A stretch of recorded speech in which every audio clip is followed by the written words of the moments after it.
Thinking Aloud. Conversations on the leading edge of knowledge and discovery with psychologist Jeffrey Mishlove.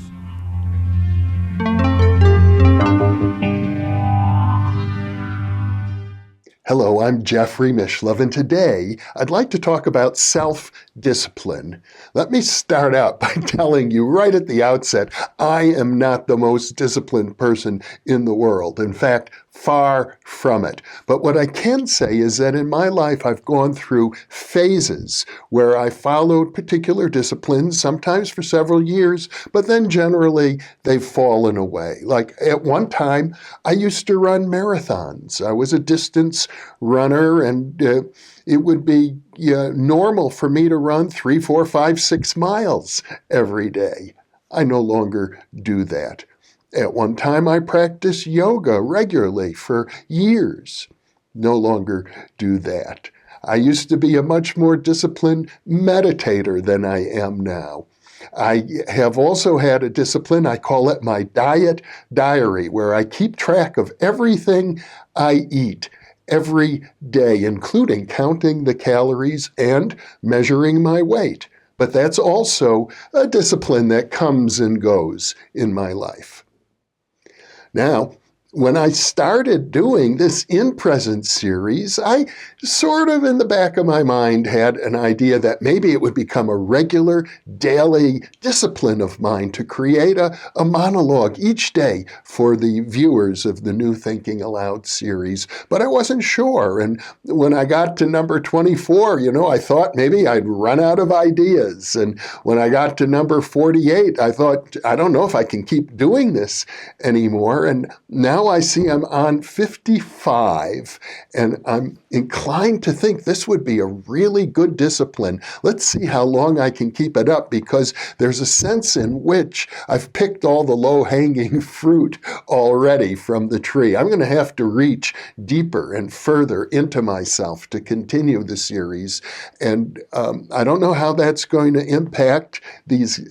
I'm thinking of them as conversations, because even though it's a monologue, I know you're out there. I read your comments and your feedback.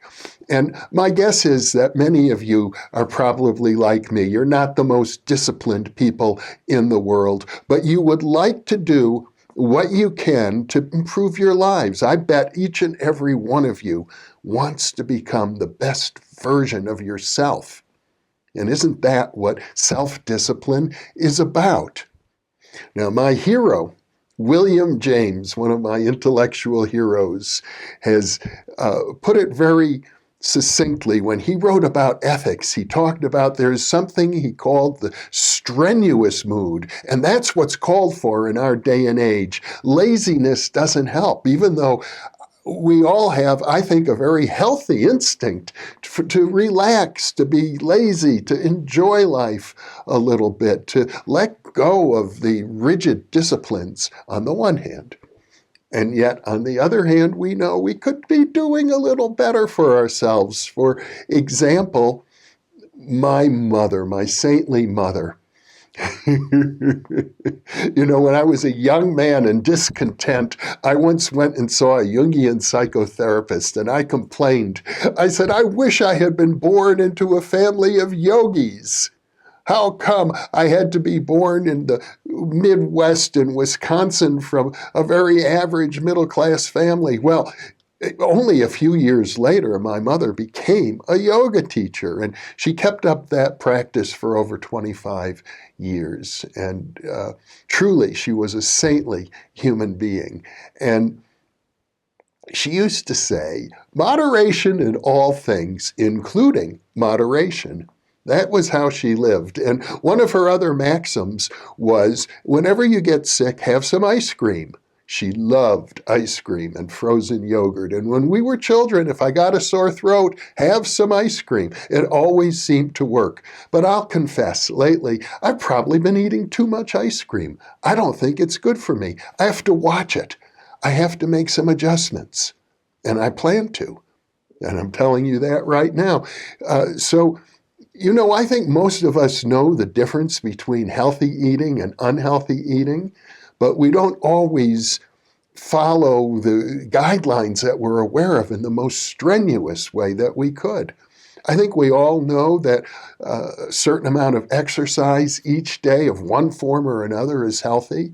I bet everybody viewing this now understands that to take a little time every day for meditation is a good thing to do, but maybe we don't always do it. And I suspect for many of you, watching these daily monologues that I'm creating has become something of a discipline for you. And the thing is this, I'm on video. You see me in your computer screen. We don't have very much back and forth between us. And I know there's a guru who I used to pay quite a bit of attention to. He's gone by various names, Da Lovananda, Da Frijan, and so on. But he once wrote an essay called Dead Gurus Don't Kick Ass. And he was complaining about people who follow gurus and spiritual teachers who are now deceased, because they can't give them that extra push, that extra nudge to make their practice a little bit more strenuous. Well, that's what I'm endeavoring to do right now in this discussion. And I'm going to see how far we can push the medium of the internet in that regard. I'm not there to kick you in the ass, of course not.